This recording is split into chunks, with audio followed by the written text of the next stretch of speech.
श्री शिवाय नमस्तुभ्यं। श्री शिवाय नमस्तुभ्यम। हर हर महादेव।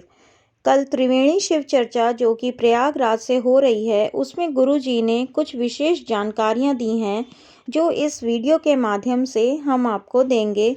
तथा कल 1 फरवरी दिन बुधवार और शुक्ल पक्ष माघ माह की एकादशी तिथि है। तो इस तिथि को करने वाले 2 विशेष उपायों की जानकारी भी आपको इस वीडियो के माध्यम से मिलेगी। इससे पहले आप सभी से एक निवेदन कि यदि आप चैनल पर नए हैं तो कृपया चैनल को सब्सक्राइब कर लें। कल त्रिवेणी शिव चर्चा जो कि प्रयागराज से हो रही है, उसमें पूज्य गुरु जी ने कुछ विशेष जानकारियां दी हैं। पहली जानकारी में उन्होंने बताया कि 3 वस्तुएं हमें किसी को भी नहीं देनी चाहिए, ना ही कभी किसी दूसरे की लेनी चाहिए। पहला है मांग का टीका, जो हमें किसी को भी नहीं देना चाहिए तथा किसी और का टीका भी हमें अपनी मांग में नहीं लगाना चाहिए। दूसरा है पाँव की चप्पल, वो भी हमें कभी किसी दूसरे की नहीं लेनी चाहिए। यदि हम लेते हैं तो हमें उसे तुरंत वापस कर देना चाहिए। ऐसा नहीं कि यदि हम मंदिर गए हैं और हमारी चप्पल खो गई है तो हम किसी और की पहन के चल आएँ। ऐसा करने से उसका दुख कष्ट हमें सहन करना पड़ता है। और तीसरी वस्तु है छाता। जी हाँ, यह भी हमें कभी किसी का नहीं लेना चाहिए। तो इन 3 बातों का विशेष रूप से आप ध्यान रखिएगा। पूज्य गुरु जी ने बताया कि प्रयागराज में एक तक्षेश्वर महादेव जी का मंदिर है। इस मंदिर में सिर्फ जाकर बैठने मात्र से ही हमारे सारे रोग कष्ट दुख मुसीबत दूर हो जाते हैं। हमारे जीवन में जितना भी दुख रूपी विष भरा हुआ है, वह सिर्फ उस मंदिर में जाकर बैठने मात्र से ही दूर हो जाता है। गुरु जी ने बताया कि मनुष्य का जीवन हमें 2 कारणों से मिलता है। एक भगवान का भजन करने के लिए तथा दूसरा पिछले जन्म के कर्मों को भोगने के लिए।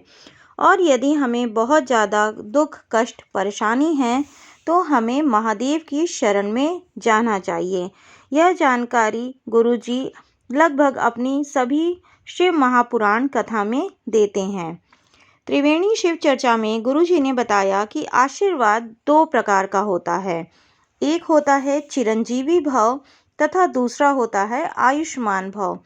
चिरंजीवी भव का मतलब है आप जैसे हैं मरते दम तक आप वैसे ही रहें, तथा आयुष्मान भव का मतलब है आपकी आयु लंबी हो।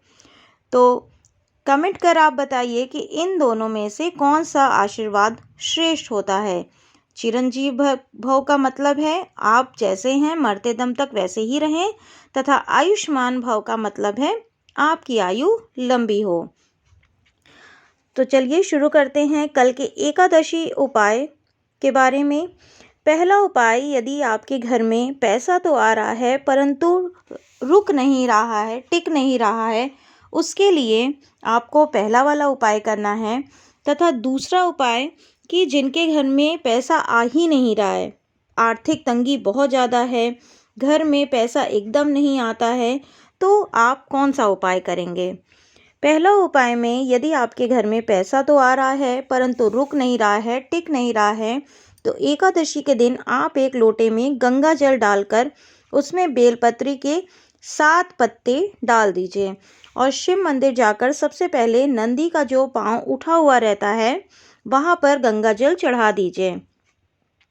ध्यान दे के चढ़ाइएगा, सिर्फ आपको गंगा जल नंदी के चरणों में चढ़ाना है। और जल चढ़ाने के बाद आप बेलपत्र जो आपके लोटे में है उसे शिवलिंग पर समर्पित कर दें।